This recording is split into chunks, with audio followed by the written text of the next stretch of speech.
एमसीसीमा काम गर्न आउने कुनै पनि कर्मचारी विदेशीको राहदानी नेपालले जाँच गर्न पाउँदैन। यसको उद्देश्य के हो? मेरो देश स्वाधीन हुनुपर्छ, मेरो संविधान मैले बनाउन पाउनुपर्छ, मेरो कर्मचारीको निर्णय मैले गर्न पाउनुपर्छ, मेरो देशको बारेमा मैले सोच्न पाउनुपर्छ भन्दा तैँले भारत विरोधी होस्, अमेरिका विरोधी होस्, त फलानु देशको विरोधी होस् भन्नेहरू वास्तवमा ती देशका दलाल हुन्। अनि अरूलाई रात दिन जात नभइनु हुने, खालि जातका कुरा गर्ने, अनि क्षेत्रीय जातको कुरा चाहिँ किन गरिस् भन्नु पाइन्छ? तपाईँहरूले पनि गर्नुपर्छ। वीरताको इतिहास गुनेर मनमा देशको लागि जुटौँ, वीरताको इतिहास गुनेर मनमा देशको लागि जुटौँ, फहराई झण्डा स्वाभिमानको एकताबद्ध भई उठौँ। इलेक्ट्रा इलेक्ट्रिक प्रस्तुत गर्दछ एन्टिब्याक्टेरियल अमोर लाइफस्टाइल स्विचेस। नेपालमै पहिलो पटक समय सापेक्षित नयाँ युगका लागि नयाँ स्विचहरू। लिम्पियादुरा लिपुलेख र कालापानीमा भारतीय अतिक्रमण भयो हुनाले नेपालमा त्यो आवाज उठ्या हुनाले यो पनि कोट्याइदिउँ भने हो भने त्यो देशप्रतिको बेमानी हुन्छ। फेरि त्यस्तो गर्न पाइन्न। फेरि नेपालको स्वाभिमान, स्वतन्त्रता, अखण्डता, नेपालको अस्तित्व, संस्कृतिलाई मेटाउने जुन त्यो खरेको खोला जस्तो आएर गडगडाएर त्यसलाई बगाउन खोजेको थियो, मैले सक्दो तगारो हालेँ। कहीँ हातले छेकेँ, कहीँ कलमले छेकेँ, कहीँ आवाजले छेकेँ। अनि अरूलाई रात दिन जात नभइनु हुने, खालि जातका कुरा गर्ने, अनि क्षेत्रीय जातको कुरा चाहिँ किन गरिस् भन्नु पाइन्छ? तपाईँहरूले पनि गर्नुपर्छ। वीरताको इतिहास गुनेर मनमा देशको लागि जुटौँ, वीरताको इतिहास गुनेर मनमा देशको लागि जुटौँ, फहराई झण्डा स्वाभिमानको एकताबद्ध भई उठौँ। हित रक्षा गर्न मातृभूमिको सङ्कल्प सबले गरौँ, हित रक्षा गर्न मातृभूमिको सङ्कल्प सबले गरौँ, आशा उत्साह जागरण यही जनजनको मनमा भरौँ। हाम्रा स्रोत सम्पदा वैभव जति छन् तिनको संरक्षण गरौँ, हाम्रा स्रोत सम्पदा वैभव जति छन् तिनको संरक्षण गरौँ, प्रतिवाद गर्न गिद्धे दृष्टि लगाउनेहरूको नेपाली अघि सरौँ। काँधमा बोकेर दायित्व युगको स्वाधीन मनले सोचौँ, काँधमा बोकेर दायित्व युगको स्वाधीन मनले सोचौँ, शिर उठाई हिमाल सरी सधैँ विश्व सामुमा बाँचौँ। विखण्डन विदेशका भुमरी जति छन् कुल्चेर नष्ट गरौँ, विखण्डन विदेशका भुमरी जति छन् कुल्चेर नष्ट गरौँ, बुझेर आयाम चुनौतीहरूका देशभक्तिको बिउ छरौँ। हामीले नै त हो रक्षक हुने सेवक भई समाजमा, हामीले नै त हो रक्षक हुने सेवक भई समाजमा, कर्तव्य दायित्व नभुलौँ कहिले यही छ शुभकामना। यस कार्यक्रमका अध्यक्ष महोदय, विशिष्ट अतिथि र पदाधिकारी महानुभावहरू र यस कार्यक्रममा सहभागी सम्पूर्ण आदरणीय दिदीबहिनी तथा दाजुभाइहरू, तपाईहरू सबैमा सर्वप्रथम हार्दिक अभिवादन व्यक्त गर्न चाहन्छु। आज क्षेत्रीय समाज राष्ट्रिय महासङ्घबाट आयोजित यस 6औं राष्ट्रिय महाधिवेशनको उद्घाटन सत्रमा मलाई आमन्त्रण गरेर यहाँहरू समक्ष केही शब्द राख्ने अवसर दिनुभएकोमा म आयोजक मित्रहरूलाई हार्दिक धन्यवाद दिन चाहन्छु। तपाईहरूको सामुन्नेमा अहिले बोलिरहँदा हाम्रो देश र जनतासँग सम्बन्धित कतिपय अत्यन्त संवेदनशील र महत्त्वपूर्ण विषयमा संक्षेपमा केही कुरा भन्न मैले सान्दर्भिक ठानेको छु। यद्यपि समय मलाई कति छ म त्यति स्पष्ट छैन, तर पनि म त्यसमा यथाशक्य संक्षेपमा नै ती कुराहरू राख्ने प्रयास गर्नेछु। सर्वप्रथम त हामी क्षेत्रीय समाज भनेर जुन यहाँ उपस्थित भएका छौँ, यो कुनै जाति समुदाय, कुनै संस्कृति, कुनै धर्मप्रति हाम्रा धारणा के छन् भन्ने बारेमा हामीले स्पष्ट दृष्टिकोण राख्नुपर्छ भन्ने भन्दा अगाडिका विद्वान वक्ताहरूले जुन कुरा राख्नु भएको छ त्यो अत्यन्त सामूहिक छ। मलाई लाग्छ म क्षेत्रीय समाजमा जन्मेको भए तापनि हाम्रो देश पूर्व पश्चिम उत्तर दक्षिण हिमाल तराई सबै जाति समुदाय धर्म संस्कृति मान्ने सम्पूर्ण जनताको मातृभूमि हो यो।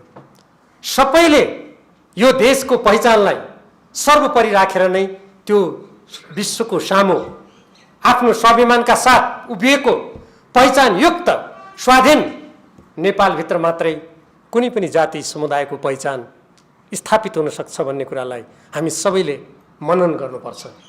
मैले संविधान निर्माणको बेलामा एउटा कुरा पटक पटक भन्ने गरेको थिएँ, जुन बेला नेपाललाई विभिन्न जातिमा विभाजन गरेर विखण्डनतर्फ धकेलिँदै थियो, त्यो बेलामा मैले त्यही कार्यक्रममा यस सम्बन्धमा बोल्दा मैले भनेको थिएँ, देशको पहिचान मेटिएको देशभित्र कुनै जातिको पहिचान भेटिने कुरा सम्भव छैन। मैले त्यति बेला जब विभिन्न जातिको आधारमा प्रदेशहरूको नामाङ्कन गर्ने, देशलाई विभाजन गर्ने प्रयास भएको थियो, त्यसको विरुद्धमा लड्ने क्रममा मैले त्यो कुरा भनेको थिएँ। म अहिले पनि त्यो कुरामा विश्वास गर्छु। कुनै पनि देशमा मानिसहरू को कहाँबाट आयो, कसले के भूमिका खेल्यो, विगतमा उसले के गरेको थियो, यसको निस्सन्देह नै अध्ययन अनुसन्धान हुनुपर्छ। यस्तो अध्ययन अनुसन्धान गर्ने काम हाम्रा इतिहासकार मेरा मित्र सुरेन्द्र केसी जस्ता साथीहरूको हो। जो व्यक्तिहरू सदा सर्वदा त्यो अनुसन्धानमा तल्लीन हुन्छन्, ती साथीहरूले त्यसका तथ्यहरूलाई जनसामु ल्याइदिनुपर्छ। जस्तो भर्खरै उहाँले चाँगुनारायणको मानदेवको शिलापत्रको उल्लेख गर्नुभयो, त्यसबाट तपाईँलाई धेरै जानकारी भयो होला, मानदेव क्षेत्रीय थिए भन्ने कुरा। त्यो अरू देशका इतिहासकारहरू, संस्कृति विज्ञहरू, अनुसन्धानकर्ताहरूले त्यो काम गर्छन्। हुन त तपाईँहरू मलाई भन्नुहोला, तपाईँले पनि त अनुसन्धान गर्नुभएको छ नि। हो, मैले गरेको छु, तर मेरो क्षेत्र संस्कृति र इतिहासको क्षेत्र होइन, मेरो क्षेत्र राजनीतिको क्षेत्र हो। मैले आफूले शोधपत्र तयार गर्दा पनि मैले राजनीतिलाई नै त्यो शोधको विषय बनाएको छु। मैले त्यो काम गर्नुपर्छ, त्यो कुरा ठिकै हो। त्यसैले हामी क्षेत्रीय समुदायको कुरा गर्दा हामीले अरू कुनै जात विशेषप्रति दुराग्रह राख्ने, विद्वेष राख्ने अनि आफ्नो जाति मात्र अगाडि जानुपर्छ भन्ने धारणा राखेका छैनौँ। मलाई विश्वास छ क्षेत्रीय समाज राष्ट्रिय महासङ्घ होस् वा यसका विभिन्न घटकहरू वा क्षेत्रीय समाज नेपाल होस्, कसैले पनि हामी मात्रै यो देशका यस्ता जाति समुदाय हौँ, हाम्रो मात्रै बाँच्ने अधिकार छ, हाम्रो मात्रै संस्कृतिले वैभवता प्राप्त गर्नुपर्छ, अरूहरू मेटिएर जाउन् भन्ने धारणा हामीले राखेका छैनौँ। तर एउटा कुरा प्रष्ट हो, केहीलाई कुनै प्रतिशत, थोरै प्रतिशतमा पनि सिँगै राज्य चाहिने या सिँगै आफ्नो प्रतित्व चाहिने अनि कुनै जाति विशेषलाई नचाहिने, त्यस्तो हुन सक्दैन।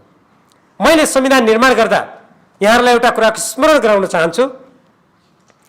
त्यो संविधान निर्माण गर्ने बेलामा जब जाति समुदायको प्रसङ्ग आयो, यो तपाईँहरूलाई पनि उपयोगी हुन सक्दछ। मैले त्यहाँ भने यदि हामी यो देशलाई माथि उठाउने हो भने, गरिबीबाट मुक्त गर्ने हो भने, सबैलाई सम्पन्नताको दिशामा अगाडि बढाउने हो भने हामी पिछडेका वर्गहरू जो आर्थिक रूपले कमजोर छन्, जो शैक्षिक दृष्टिकोणबाट कमजोर छन्, जसले आफ्नो भरण पोषण गर्ने हैसियत पनि राख्दैनन्, त्यो समुदायलाई माथि बढाउँ। त्यो क्षेत्री पनि हुन सक्दछ, ब्राह्मण पनि हुन सक्दछ, त्यो ठकुरी पनि हुन सक्दछ, राई, लिम्बू, थारू, तामाङ, गुरुङ, जोसुकै पनि हुनसक्छ। हामी त्यो दिशामा जाउँ र हामी शिक्षाको दृष्टिकोणबाट हेर्ने हो भने हामी त्यो समुदायलाई माथि उठाउँ जो निरक्षर छ। त्यो निरक्षर अर्थात् अशिक्षित जुनसुकै समुदायमा हुन सक्दछ, हामी त्यसलाई अगाडि बढाउँ भन्ने कुरा मैले अत्यन्त जोरदार रूपमा त्यहाँ राखेँ। तर त्यो बेला भर्खरै मुसलधार वर्षापछि जसरी कुनै खहरेहरू गडगडाइरहेका हुन्छन्, त्यो बेला राजनीतिको खहरे त्यही रूपमा गडगडाइरहेको थियो। त्यहाँ कुरा सुनिँदैन थियो। त्यहाँ देशलाई विभाजन गर्नको लागि, नेपालको राष्ट्रिय झन्डालाई समाप्त गर्नको लागि, नेपाल भन्ने नामलाई समाप्त गर्नको लागि दुष्प्रयास भइरहेको थियो।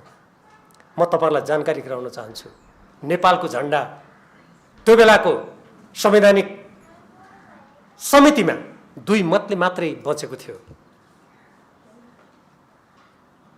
त्यो नेपालको झन्डा संसारका अति प्राचीनतम 3 झन्डामध्ये एक झन्डा हो। हामी गौरव गर्छौँ, तर त्यो झन्डालाई समाप्त पार्न खोजिएको थियो। कसले थियो भन्ने कुराको इतिवृत्तान्त यहाँ अहिले भनिरहने समय छैन। कुनै बेला यस्ता प्रसङ्गमा छुट्टै छलफल भयो भने म राखिदिन सक्छु। मसँग सम्पूर्ण अभिलेखहरू छन्। नेपालको नाम परिवर्तन गर्न खोजियो र नेपालको नाम परिवर्तन गर्ने प्रस्ताव लिखित रूपमा राख्दा त्यो संवैधानिक परिषदका जो अध्यक्ष हुनुहुन्थ्यो उहाँले यो नेपालको नाम परिवर्तन गर्ने तपाईँको निवेदन म मान्दिनँ, फिर्ता लिनुहोस् भन्नसम्म सक्नु भएन। म मात्र त्यस्तो सदस्य थिएँ जसले मैले भने हामीले संविधान निर्माण, यो देशको नाम परिवर्तन गर्न, यो देशलाई समाप्त गर्न ल्याउन खोजेका होइनौँ। हामीले त यो देशको स्वाधीनता, यसको नामलाई झन् उच्च बनाउनको लागि ल्याउन खोजेका हौँ। यो लेख्ने सरिता गिरीलाई यो कार्यक्रमबाट, यो समितिबाट बाहिर निष्कासित गरियोस्। मैले प्रस्ताव राखेको थिएँ। केवल म आज ती व्यक्तिको नाम लिन्छु। मलाई समर्थन गर्ने एकजना मात्रै सांसद हुनुहुन्थ्यो, जो हुनुहुन्थ्यो डाक्टर प्रकाश चन्द्र लोहनी। मेरा पार्टीका त धेरै सदस्य हुनुहुन्थ्यो नि त्यहाँ। मलाई इतिहासका यस्ता कुरा भन्न कुनै हिचकिचाट छैन। स्थिति त्यस्तो भएको थियो त्यहाँ र लिखित रूपमा नेपालको नाम परिवर्तन गर्ने भन्ने प्रस्ताव थियो त्यहाँ। र त्यो लडाइँमा अहिले भर्खरै मेरो मित्र सुरेन्द्र केसीले भन्नु, उहाँलाई मैले जवाफ दिएको होइन। म एउटा कुरामा गौरव गर्छु, मैले नेपालको स्वाभिमान, स्वतन्त्रता, अखण्डता, नेपालको अस्तित्व, संस्कृतिलाई मेटाउने जुन त्यो खरेको खोला जस्तो आएर गडगडाएर त्यसलाई बगाउन खोजेको थियो, मैले सक्दो तगारो हालेँ। कहीँ हातले छेकेँ, कहीँ कलमले छेकेँ, कहीँ आवाजले छेकेँ। मैले संविधान सभामा त्यो भूमिका खेलेँ। हुनसक्छ मेरो भूमिका पर्याप्त नभएको होस्। म मात्र होइन, मैले यसको मतलब म मात्र थिएँ भनेको होइन। आज म बोलिरहेको हुनाले म भने तापनि म जस्ता अरू धेरै साथीहरूले हामीले त्यो प्रयत्न गऱ्यौँ। फलस्वरूप जातीय रूपमा हाम्रो देश विभाजनबाट रोकियो। तर यस प्रसङ्गमा म यहाँ क्षेत्रीय समाज भनेर सङ्गठन गर्दै अग्रसर हुनुभएका तपाईँहरूलाई हृदयदेखि एउटा कुरामा धन्यवाद दिन्छु। त्यो के थियो भने, जुन बेला देशलाई जातीयताको आधारमा विभाजन गर्न खोजिँदै थियो, झन्डालाई समाप्त गर्न खोजिँदै थियो, नेपालको नाम परिवर्तन गर्न खोजिँदै थियो, त्यो बेला देशव्यापी रूपमा क्षेत्रीय समाजले, क्षेत्रीहरूले आवाज नउठाएको भए संविधान सभामा हामीले उठाएका आवाजले मात्रै यो देश विभाजनबाट रोक्न सकिने थिएन। मलाई ती दिनहरूको सम्झना हुन्छ। चाहे विश्वविद्यालयका सभा कक्षहरूमा आयोजना गरेका कार्यक्रमहरू हुन्, चाहे यहाँका विभिन्न पार्टी प्यालेसमा आयोजना गरेका कार्यक्रमहरू हुन्, वा सडकमा क्षेत्रीहरूले उठाएका नाराहरू र आवाजहरू हुन्, त्यसले यो देशलाई जातीय आधारमा विभाजन गर्ने र देशलाई द्वन्द्वको नयाँ भुमरीमा धकेल्ने जुन दुष्प्रयास भएको थियो, त्यसलाई रोक्नलाई अत्यन्त ठुलो महत्त्वपूर्ण भूमिका खेलेको छ। आज कतिपय मानिसहरूलाई यो प्रज्ञा प्रतिष्ठानको एउटा सभाकक्षमा, क्षेत्रीय समाज राष्ट्रिय महासङ्घको एउटा कार्यक्रममा केही दर्जन मानिसहरू त्यहाँ उपस्थित छन्। यो आवाज उठाएर के पो हुन्छ र हामीले भन्ने लाग्ला। त्यस्तो होइन। देशको स्वाधीनताको लागि, राष्ट्रको स्वाभिमानको लागि, समानता र न्यायको लागि उठाउने आवाज कहिलेकाहीँ थोरै मानिसहरूबाट सुरु हुन सक्दछ। कहिलेकाहीँ त्यो आवाज अलि सानै हो कि जस्तो लाग्न सक्छ, तर हामीले यो राष्ट्रको स्वाधीनता, स्वतन्त्रता, अखण्डता र हितको लागि, रक्षाको लागि, सुरक्षाको लागि निरन्तर उठाइरहनुपर्छ र त्यसलाई जारी राख्नुपर्छ। हामीले भर्खरै पृथ्वीनारायण शाहको तस्बिरमा माल्यार्पण गऱ्यौँ, उहाँलाई श्रद्धा गऱ्यौँ। कतिपय मानिसहरूले भन्छन् पृथ्वीनारायण शाहले त त्यति बेला तरवारले उहाँले राज्य विस्तार गर्नुभयो। कतिपय साना साना रजौटाहरूकोमा गएर हस्तक्षेप गर्नुभयो। कीर्तिपुरमा आएर थुप्रै मान्छे मार्नुभयो। मानव अधिकारको उल्लङ्घन भयो। मलाई हाँसो लाग्छ। त्यति बेला मानव अधिकार भन्ने थियो? त्यति बेलाको शासन प्रणाली नै तरवारको आधारमा चल्थ्यो र जसले शक्तिको भरमा राज्य विस्तार गर्न सक्यो, त्यति बेला ऊ महान शासक हुन्थ्यो, होइन र? मैले स्कुलमा पढ्दै गर्दा नेपोलियन बोनापार्टको इतिहास पढाइन्थ्यो। बेलायती राजा महाराजाहरूको इतिहास पढाइन्थ्यो र त्यति बेलाको प्रवेशिका परीक्षामा मैले त्यो परीक्षामा ती कुराहरू लेखेको छु। किन पढाएको? किन हो भने त्यो बेलाको जमाना नै जसले तरवार चलाएर, मैले तरवारलाई शक्तिको प्रतीकको रूपमा यहाँ म चर्चा गर्दैछु, तरवार चलाएर जो अगाडि जान सक्थ्यो, जसले राज्य कब्जा गर्थ्यो, तिनैले शासन गर्थे, राज्य विस्तार गर्थे। राज्य विस्तार गर्न सक्नुमा त्यो शासकको योग्यता क्षमता प्रकट हुन्थ्यो। त्यही होइन पृथ्वीनारायण शाहको युग भनेको। मलाई कहिलेकाहीँ यो पृथ्वीनारायण शाहलाई शराब्दीहरूप्रति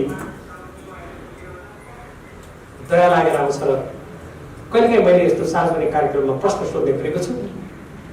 आज एउटा कुनै सार्वजनिक समारोहमा बोल्ने वा कुनै विदेशीहरूसँग फरक अङ्ग्रेजी भाषामा कुरा गर्ने कुनै व्यक्तिले आफ्नो 3-4 पुस्ता अगाडि फर्केर हेऱ्यो भने त्यति बेलाका आफ्ना बाजे बराजुहरू अङ्ग्रेजी बोल्न सक्दैन थिए, कस्ता मूर्ख रहेछन् भनेर कसैले भन्यो भने त्यो व्यक्ति र पृथ्वीनारायण शाहले त्यति बेला किन एकीकरण गरेको भन्ने व्यक्ति एउटै मूर्ख हुन्थ्यो। त्यसकारण हामी पृथ्वीनारायण शाहमा गर्नु पर्छौँ। हाम्रो राज्यलाई एकीकरण गर्ने एउटा यस्तो देशभक्त नेपाली वीर वा शासक हुनुहुन्थ्यो जसले नेपालको एकीकरणमा धेरै ठुलो योगदान गर्नुभयो। त्यसलाई हामी सम्मान गर्छौँ र मभन्दा इतिहास शास्त्रका मेरा मित्र केसीजी जस्ता साथीहरूले यो कुरा बढी जान्नुहुन्छ। जुन देशको इतिहासलाई आउने पुस्ताले अवमूल्यन गर्दछ, अपहेलना गर्दछ, देशको स्वाधीनता जोगिँदैन। मैले देखेको संसारमा यही नै हो। त्यो सँगसँगै संस्कृति पनि गाँसेर आउँछ। संस्कृतिलाई बचाउने महत्त्वपूर्ण साधन शिक्षा हो। आज हाम्रो शिक्षामा के भइरहेको छ? तपाईहरुले बाटोमा हिँड्दै गर्दा झुन्डिएका चिन्ह पार्टीहरू हेर्नुभयो भने, त्यहाँ विद्यालयका नामहरू हेर्नुभयो भने, ती विद्यालयका नामहरू हेर्दै जाँदा विरक्त लाग्न सक्छ एउटा देशभक्त कुनै पनि व्यक्तिलाई।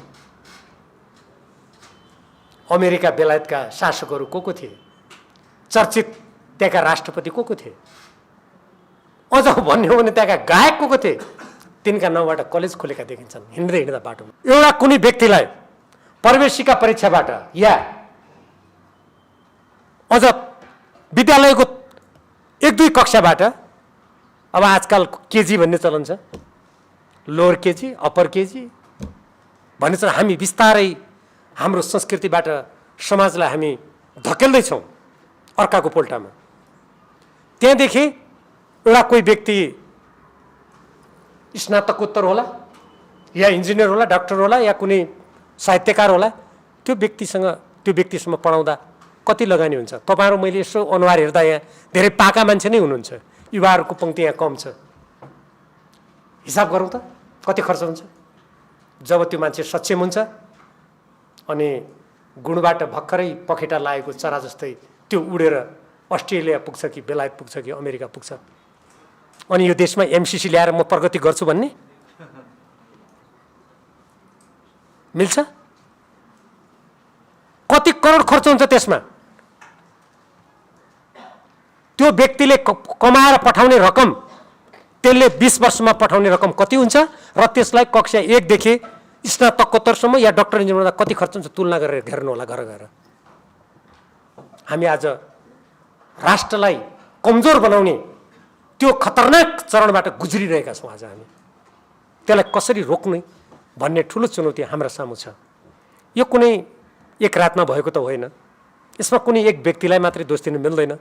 समग्रतामा हाम्रो देश 1950 को सन्धि असमान जुन मोहन शमशेरले आफ्नो सत्तालाई जोगाउनको लागि आफू ढल्ने बेलामा अंग्रेजहरूको जब भारतमा अंग्रेजहरूले पनि छोड्ने स्थिति बन्यो, अनि त्यसपछि गएर 1950 सन्धि भारतीय शासकहरूसँग गरेर हाम्रो टाउकोमा थुपर्दिए।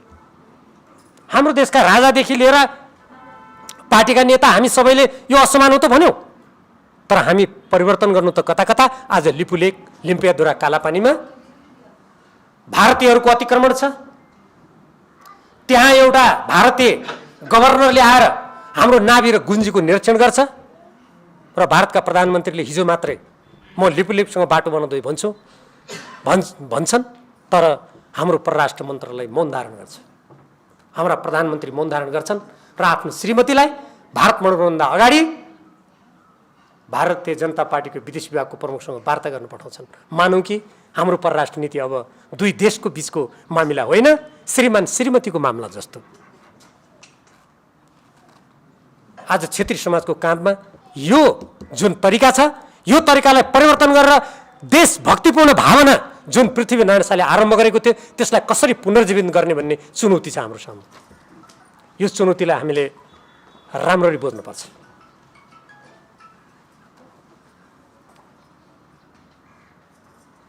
हामी अङ्ग्रेजहरूसँग विभिन्न किल्ला र गढीहरूमा लड्यौँ, हाम्रा पुर्खाहरूले लडे। उनीहरू त्यहाँ छ नि सधैँ, हामी त त्यति जाँदैनौँ, त्यसैले थाहा पनि पाउँदैनौँ त्यहाँ को बसिया छ भनेर, कि समाचार माध्यमले लेखेपछि हो। कहिलेकाहीँ गयो भने पनि होटल चलाएको छ कि धर्मशाला चलाएको छ कि त्यहाँ बस्न गएपछि थाहा हुने हो। त्यहाँ त्यस्तो गरेछ। अब अरू ठाउँमा पनि थुप्रै ठाउँहरूमा जुन यस्ता खालका हाम्रा ऐतिहासिक स्थलहरू थिए त्यसलाई धमाधम त्यसलाई विकृत गर्ने बिगार्ने एउटा अभियान चलेको भन्ने कुरा त अहिले समाचार माध्यममा आएको छ। यसको यो हेर्नु झट्ट हेर्दा कुनै व्यक्तिले अङ्ग्रेजी राख्ने रे। मैले प्रधानमन्त्री केपी ओलीदेखि पार्टीको बैठकदेखि विभिन्न सर्वदलीय बैठकमा समेत मैले इन्भोइस नम्बर तपाईँहरूलाई डिजिटल भन्छु जसलाई विद्युतीय रूपमा मानिसहरूलाई पत्ता लगाउनको लागि राख्ने राख्नुहोस्, तर त नेपाली भाषा लेख्नुहोस् न। चिनमा हुने गाडीको नम्बरमा इन्भोइस नम्बर राख्दा डिजिटल विद्युतीय रूपमा मान्छेको सबै उसको अभिलेख राख्दा चिनिया भाषा प्रयोग गर्न मिल्ने, जापानमा राख्दा जापानी भाषा लेख्न मिल्ने, बङ्गलादेशमा राख्दा बङ्गलादेशी भाषा राख्न मिल्ने, नेपालमा नेपाली भाषा राख्न किन नमिल्ने? हाम्रो नेपाली भाषाको एकजना प्राध्यापक हुनुहुन्छ, उहाँहरूले धेरै ठुलो लडाइँ लड्नुभयो। प्रधानमन्त्री कहाँ जानु भएन कि कहाँ जानु भएन, हुँदा हुँदा सर्वोच्च अदालतमा उहाँहरूले रिट हाल्नुभयो। हाम्रो अदालत त गजबकै छ, अदालतले उहाँहरूलाई हराइदियो। यति चित्त दुख्यो त्यहाँ हाम्रो प्राध्यापकलाई। उहाँले यसरी नेपाल आमाको अस्तित्वमाथि हमला गर्यो अदालतले भन्दाखेरि उहाँलाई उल्टो अदालतको मानहानिको मुद्दा लगाइयो, जबकि प्रधान न्यायाधीशलाई नाम लिएर सडकमा गाली गर्नेहरू स्वतन्त्र रूपमा हिँडिरहेछन्। नेपाली भाषाको संरक्षण गर्नुपर्छ भनेर अदालतमा रिट हाल्ने प्राध्यापकलाई मानहानिको मुद्दा लगाइयो। उहाँले मलाई फोन गर्नुभयो, यो मान्छे मेरो उहाँसँग व्यक्तिगत चिन्जान त थिएन, यो मान्छे बोलिरहन्छ होला भनेर मलाई गर्नुभयो। मैले तत्कालीन महान्यायाधिवक्ता अग्नि खरेलजीलाई हेर्नुहोस्, नेपाली भाषाको संरक्षण गर्ने व्यक्तिलाई मानहानि लगाउने तपाईँले भूमिका खेल्नुहोस् भने त्यहाँ आजकल के भएको छ मेरो कुरा भएको छैन। तपाईँ अहिले बाटोमा हेर्नुहोस्, चिन्न पार्टीहरू नेपाली भाषा कति भेट्नुहुन्छ? तपाईँहरू आज जाँदा अरू दिन तपाईँले त्यति त्यसको हेक्का राख्नु भएको छैन भने आज घर जाँदा यो काठमाडौँको सडक हेर्दै जानु होला, दुईतिरका नेपाली भाषामा लेखिएका चिन्न पार्टीहरू कति रहेछन्, जसलाई हामी अङ्ग्रेजीमा साइनबोर्ड भन्छौँ। तपाईँ मुस्किलले देख्नुहुन्छ कहाँ जाँदैछ देश। यसको मतलब यो अङ्ग्रेजी भाषालाई घृणा गर्यो भन्ने ठान्नु होला। मैले भाषालाई घृणा गरे होइन। प्रत्येक देशको वेशभूषा, भाषा, संस्कृति मेट्यो भने देश मेटिन्छ।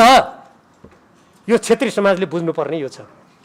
किन मैले क्षेत्रीय समाजलाई यसरी झकझक्याएको भने हामीले जहिले पनि यो राष्ट्रको स्वाधीनता र स्वतन्त्रताको लागि हाम्रा पुर्खाहरूले लडे, आज पनि हामीले त्यसको रक्षा गर्नुपर्छ भन्नको लागि मैले यो कुरा कोट्याएको हुँ। यसमा मैले लामो यसका अरू धेरै कुरा गर्न जाँदा तपाईँलाई सुन्न धैर्य हुन्छ कि हुँदैन, मलाई बोल्न त म थाक्दिनँ, तर म त्यसैले म यसलाई मैले छोट्याएको यो कारणले हो। मैले खालि कोट्याएको मात्रै हो। तपाईँहरूले कम्प्युटरमा आजकल एउटा कार्यालयमा भाषा ल्याइएको छ नि, त्यो मात्रै लेख्नु भनेर किन लेखेको थियो? नेपाली व्याकरणलाई समाप्त गर्नको लागि। थाहा पाउनुहोस् यो कुरा। अघि यहाँ जनगणनाको कुरा गर्नुभयो, जनगणनामा जुन गोत्रको खोजी गरिँदैछ आज हेर्नु भएको छ? यो कत्रो ठुलो योजना, कत्रो मसिनो योजना। हाम्रा अनुसन्धानकर्ता साथीहरूले यो अनुसन्धान गरेर बाहिर ल्याउनु अत्यन्त आवश्यक छ। फेरि मैले त्यसो भन्दा हाम्रा मित्रहरूलाई के गर्नुपर्छ भने सबै हाम्रै टाउकोमा राख्छु, होइन, हामी राजनीतिक क्षेत्रबाट लडिरहेछौँ, लड्नुपर्छ। संस्कृतिको क्षेत्रबाट संस्कृतिविदहरूले लड्नु पर्यो, भाषाको क्षेत्रबाट भाषाविदहरूले लड्नु पर्यो, जनताको क्षेत्रबाट जनताले लड्नु पर्यो। यो कुनै जनतालाई विभाजन गर्ने कुरा होइन। जब देशमाथि आपत्ति आयो भने बन्दुक त उठाउनुपर्छ भने आवाज किन नउठाउने? मैले भन्न खोजेको त्यो, यो कुनै भाषाप्रतिको घृणा गरेको होइन। हाम्रो देशमा बोलिने जति पनि भाषाहरू छन् ती भाषाहरू हाम्रो नेपालका सम्पत्ति हुन्। तर नेपालका सम्पत्ति हुन् भने त्यही भाषा प्रयोग गरौँ न। अङ्ग्रेजी भाषा त माध्यम हो। हाम्रा पत्र पत्रिकामा भारतमा बेच्न पाइन्न अनि भारतका निर्वाध ल्याउँदा वार्ता गर्नु पर्दैन। सार्वभौम समानता हो नि हाम्रो। त्यसकारण हाम्रो क्षेत्रीय समाजको यो अभियानसँग यो भाषा, संस्कृति, वेशभूषा सम्पूर्ण कुरा गाँसिन्छ।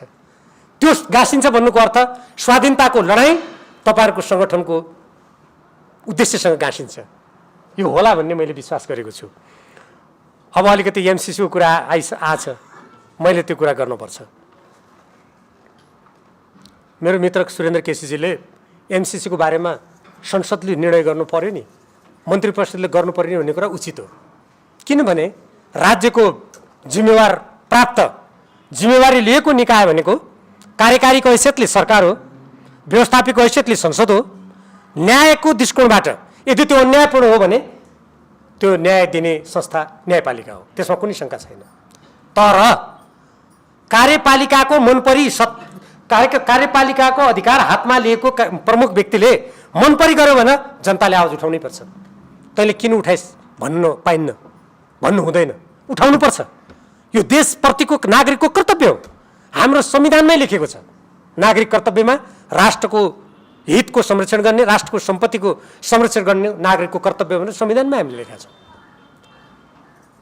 यो एमसीसी मिलेनियम च्यालेन्ज कर्पोरेसन अमेरिकाको जुन सरकारी संस्था हो, यो सरकारी संस्थासँग सम्झौता गर्नको लागि नेपाल जुन बेला द्वन्द्वको भुमरीबाट भर्खरै बाहिर आएर शान्ति प्रक्रियामा थियो।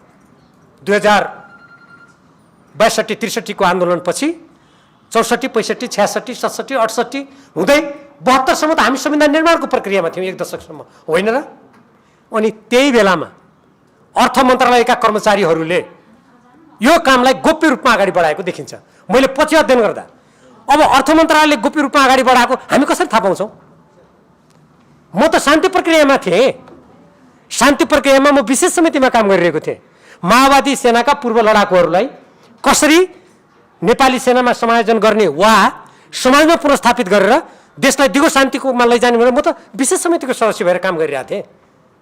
अर्थ मन्त्रालयको कुनै अर्थमन्त्रीले गोप्य रूपमा कुनै अमेरिकी अधिकारीसँग बोलाएर उले कर्मचारीको बिचमा पत्राचार गरेको मलाई कसरी थाहा हुन्छ?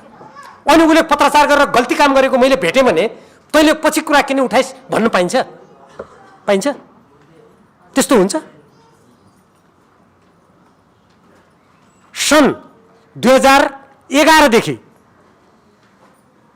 यो कुरा अगाडि बढेको देखिन्छ। 64-65 सालदेखि र अगाडि बढाएर यसको पहिलो पत्राचार अमेरिकीसँग डाक्टर बाबुराम भट्टराईले गराएको देखिन्छ। यो पछि अध्ययन गरेर थाहा भयो मलाई, त हामीलाई थाहा छैन नि। डाक्टर बाबुराम भट्टराई प्रधानमन्त्री भए बेला म त मन्त्री थिइनँ, मन्त्री परिषदमा पनि उनले ल्याएको देखिँदैन। उनले अर्थ मन्त्रालयबाट, उनी अर्थमन्त्री थिए त्यति बेला, अर्थमन्त्री भएको बेलामा मन्त्रालयबाट त्यो कुरा गुपचुप पत्राचार गरेको देखिन्छ। अमेरिकी एमसीसीका कर्मचारीसँग पत्राचार गरेको देखिन्छ। अब यस सम्बन्धमा कसले कहिले पत्राचार गर्यो, कसरी गर्यो, म त्यता जान चाहन्न। तपाईहरुलाई फेरि यो धेरै लामो हुन जान्छ। म संक्षिप्त मात्रै के भन्न चाहन्छु भने यो त्यसरी गरेको रहेछ। पत्राचारमा त्यो पत्राचार हेर्दाखेरि उनीहरूले नेपालको हितलाई तल पार्ने, अमेरिकाको हितलाई माथि पार्ने किसिमका पत्राचार छन्। अध्ययन गर्न सक्नुहुन्छ तपाईहरु।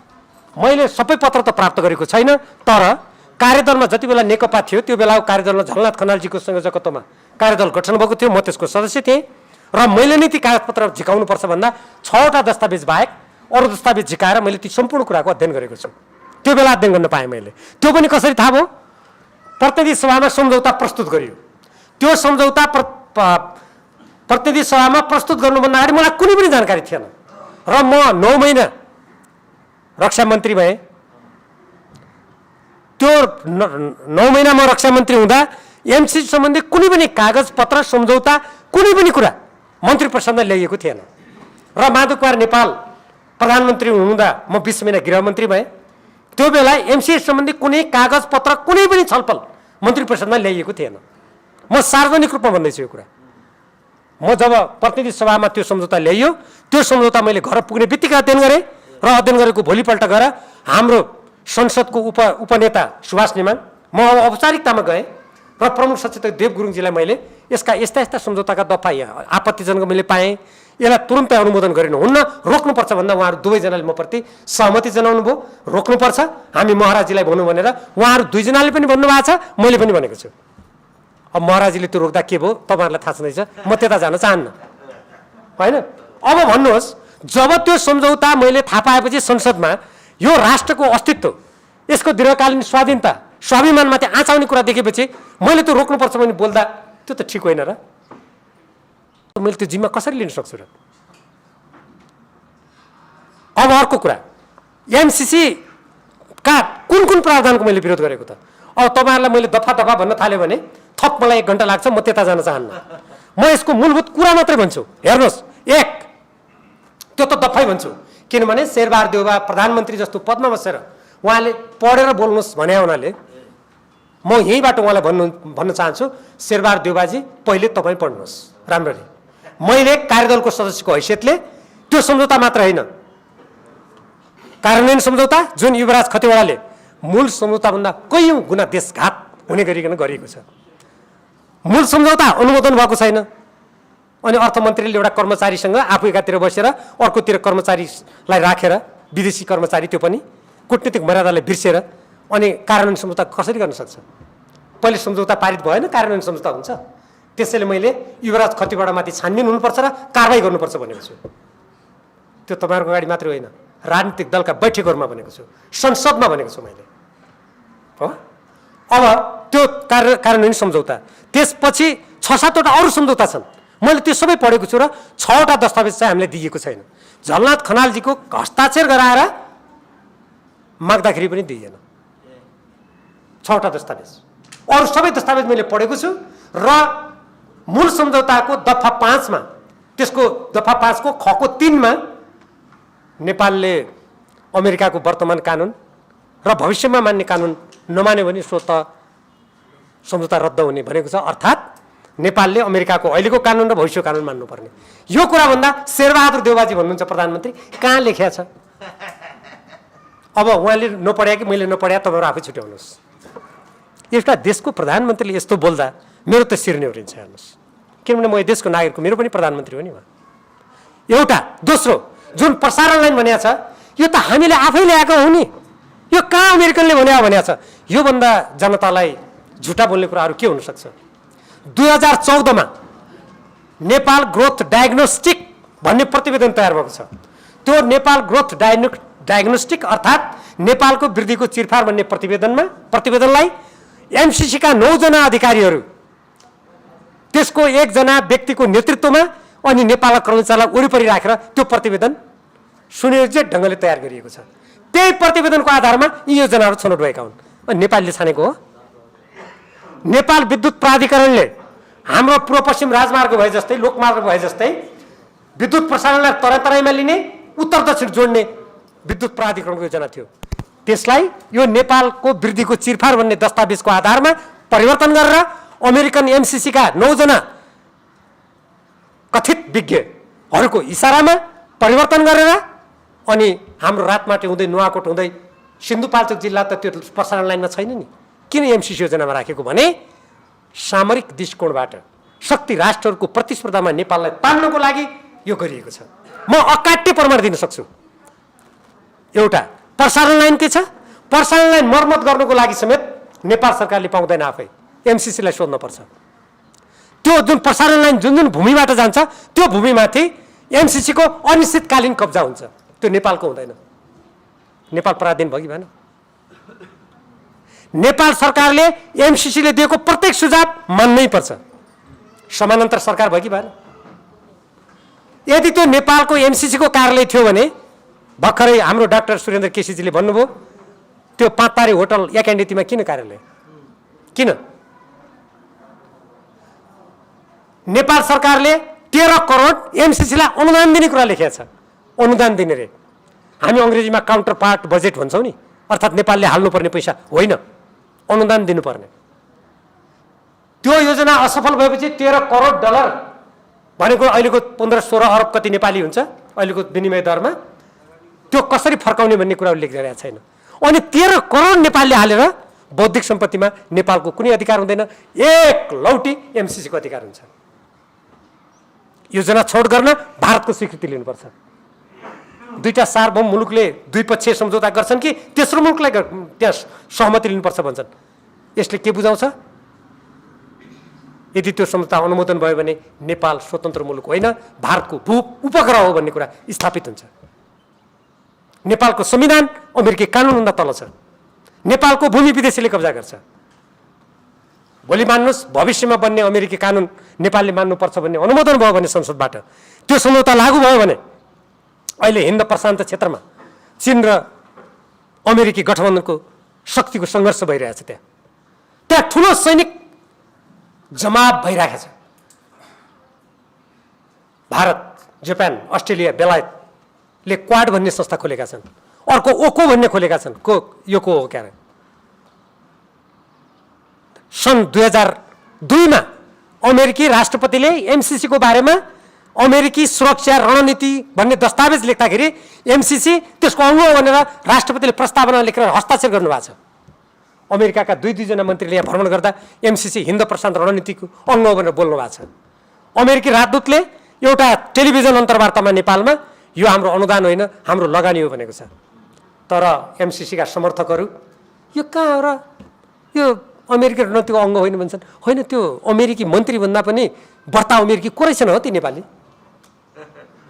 तिनको शल्यक्रिया गरेदेखि तिनको मुटुमा नेपाल छ कि कुनै विदेशीको मानचित्र छ सायद देखिने थियो होला। तर के गर्नु, यो रामायणको जमाना छैन हनुमानको जस्तो छाती चिर्ने। के गर्ने? हेर्नुहोस्, अब यस्तो मैले एमसीसीका के मूलभूत कुरा मात्रै भने, त्यहाँभित्र अरू धेरै यति कुरा छन् कि एमसीसीमा काम गर्न आउने कुनै पनि कर्मचारी विदेशीको राजधानी नेपालले जाँच गर्न पाउँदैन। यसको उद्देश्य के हो? कुन देशको नागरिकको हेर्न पाउँदैन अनि यो नेपाल रहन्छ? मैले यत्तिकै हेर्नुहोस् अमेरिकाको नाउँ सुनेर या अमेरिकी सहयोग लिनुहुन्न या विदेशी सहयोग लिनुहुन्न भन्ने दृष्टिकोणबाट यो भनेको होइन। म राजनीति शास्त्रको विद्यार्थी हुँ, म कूटनीति शास्त्रको पनि विद्यार्थी हुँ, कानुनको पनि विद्यार्थी हुँ। मलाई आजको अन्तर्राष्ट्रिय कूटनीति के हो भन्ने कुरा सबैको भन्दा बढी थाहा छ, राम्ररी सबै जानेको छु त म भन्दिनँ, तर धेरै कुरा मलाई अवश्य थाहा छ। भारतका प्रधानमन्त्रीले भन्नुहुन्छ मेरो भारत महान। अमेरिकाका यहाँभन्दा अगाडिका राष्ट्रपतिले त अमेरिका फर्स्ट दिनै पछि भन्नुहुन्थ्यो, अर्थात् अमेरिका पहिलो।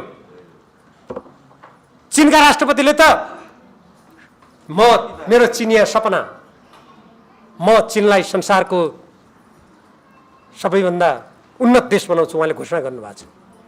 अनि हामी नेपालीले म मेरो देश स्वाधीन हुन्छ पनि भन्नु नपाउने? अनि कुनै नेपालीले यहाँ उभिएर मेरो देश स्वाधीन हुनुपर्छ, मेरो संविधान मैले बनाउनु पाउनुपर्छ, मेरो कर्मचारीको निर्णय मैले गर्न पाउनुपर्छ, मेरो देशको बारेमा मैले सोच्नु पाउनुपर्छ भन्दा तैँले भारत विरोधी होस्, अमेरिका विरोधी होस्, त फलानु देशको विरोधी होस् भन्नेहरू वास्तवमा ती देशका दलाल हुन्। देशको देशभक्तिलाई दबाएर कुनै व्यक्तिले यस्तो भन्ने आँट नगरोस् त भारत विरोधी देश भने त भारतले मलाई आएर मार्लाई कि अब डरले थरथर कापेर बोल्न नसकोस्, त अमेरिका विरोधी देश भनेपछि बोल्नु नसकोस् सत्य कुरा भनेर उनीहरूले गरेको कुप्रचार हो। यो कुप्रचारमा परेर तपाईँहरू कोही पनि नडराउनु होला। हिजो देशको स्वाधीनता र स्वतन्त्रताको लागि र यति अधिकार बोल्न ल्याउनुको लागि मान्छेले जीवनको ज्यान दिए, शहीद भए, अनि आज हामी बोल्न पनि डरायो भने यो देशको स्वतन्त्रता स्वाधीनताको रक्षा कसले गर्छ? हामी पृथ्वीनारायण शाहको कुरा गरिरहेछौँ। पृथ्वीनारायण शाह त हामी जस्तो विद्यावारिधि त गर्नुभएको थिएन, उहाँले अङ्ग्रेजी फरर बोल्ने पनि हुनुहुन्थेन होला सायद। अनि उहाँले त्यत्रो काम गर्न सक्ने, आज हामी सबभन्दा पढे लेखेका, संसार बुझेका, संसार घुमेका, अनि राष्ट्रको बारेमा बोल्न थरथर खुट्टा काम्ने भएपछि क्षेत्रीय समाज नबनाए पनि हुन्छ।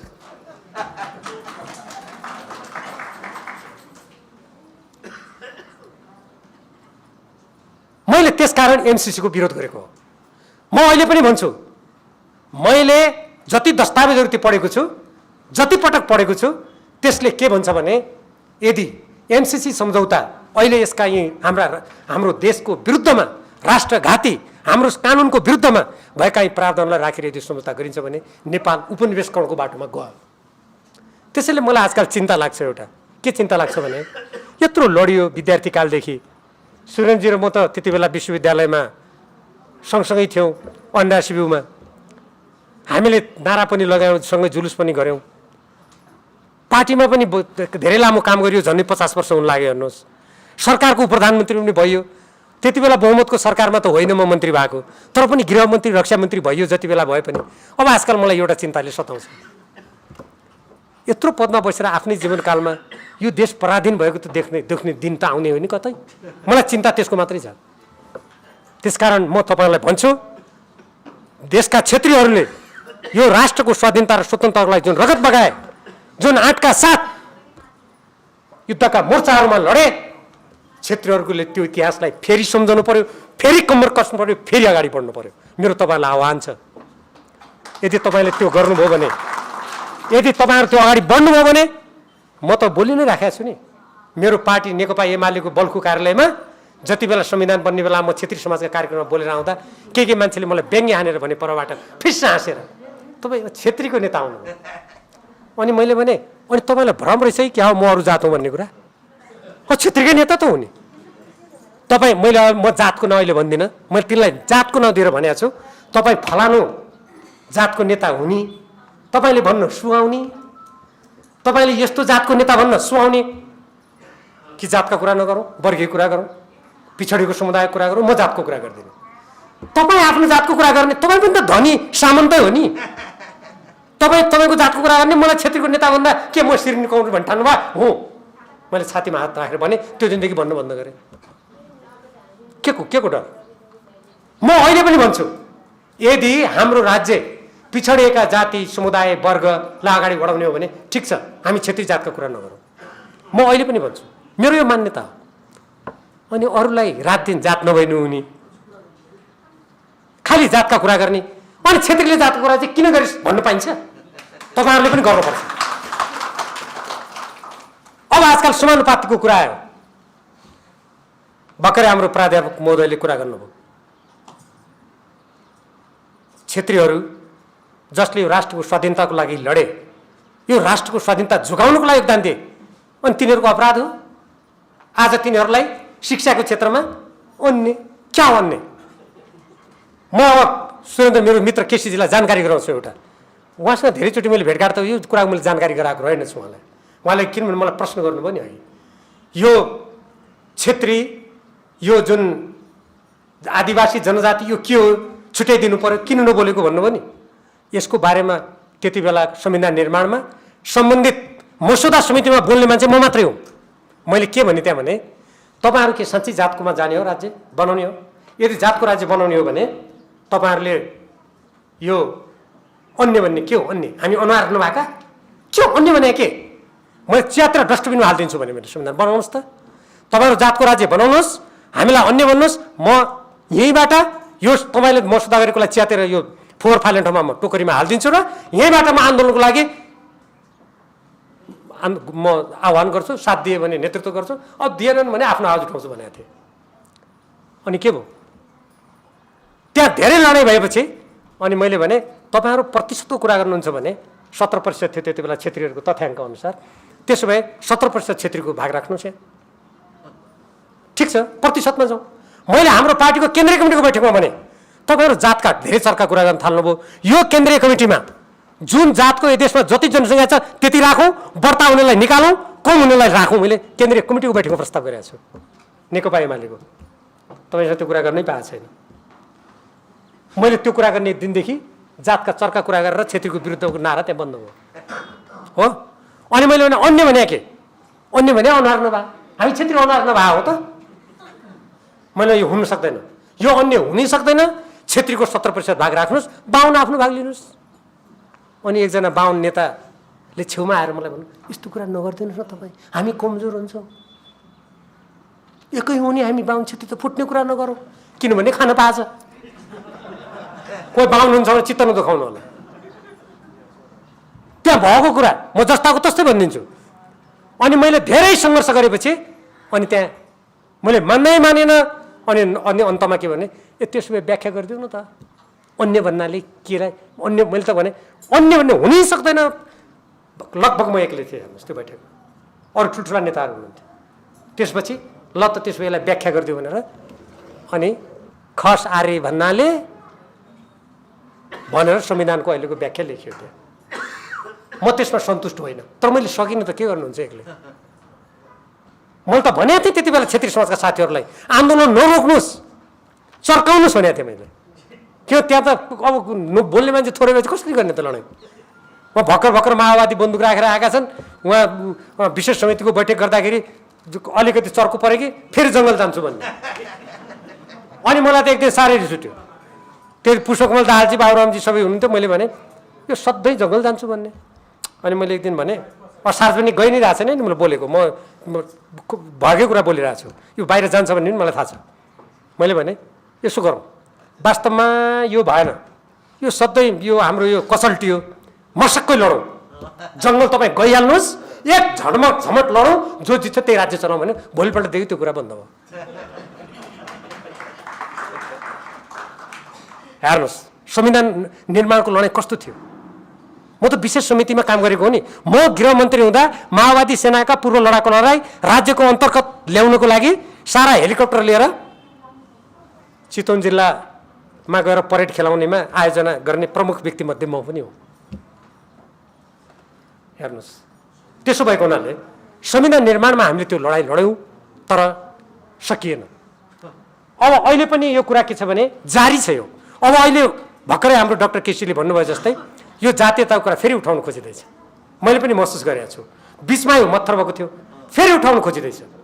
यसमा हामीले बुझ्नुपर्छ कुरा, यदि जातकै आधारमा जाने भने गर्नु त भने 70% हामीलाई दिउँ न, हामी हेर्छौँ, फैसला गर्छौँ। तर आज क्षेत्रीहरूले हिजो अङ्ग्रेजसँग लडाइँ लडे भनेर युरोपियन युनियनदेखि सारा मान्छे लागेर यिनीहरूलाई किनारा लाउनुपर्छ भनेर हाम्रो सन्ततिलाई शिक्षा, स्वास्थ्य प्रत्येक ठाउँबाट वञ्चित गर्यो भने कुनै दिन यस्तो दिन आउनेछ आज हामी दलित भनेर एउटा इतिहासको एउटा कालखण्डमा निर्माण गरिएको संस्कृतिले कसैले लड्नु परिरहेछ नि, र क्षेत्रीको त्यो दिन नहोला भन्न सकिँदैन। अब यसको राम्रो व्याख्या संस्कृति र इतिहासका मर्मज्ञहरूले गर्ला। त्यस कारणले गर्दा यी सबै कुराहरूमा हामी गम्भीर रूपमा सोचौँ।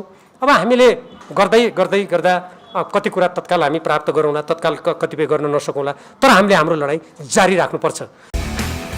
ASMR Isuzu authorized distributor for Nepal National Motors. उत्कृष्ट गहुँबाट तयार गरिएको ज्ञानचक्की आटा खेल दुगर समूहको उत्कृष्ट उत्पादन। जहाँ इच्छा त्यहाँ भाइनेट अब सबै कनेक्टेड। इलेक्ट्रा इलेक्ट्रिक प्रस्तुत गर्दछ एन्टिब्याक्टेरियल अमोर लाइफस्टाइल स्विचेस।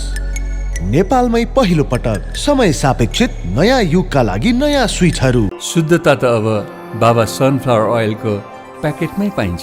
बाबा सनफ्लावर ओइल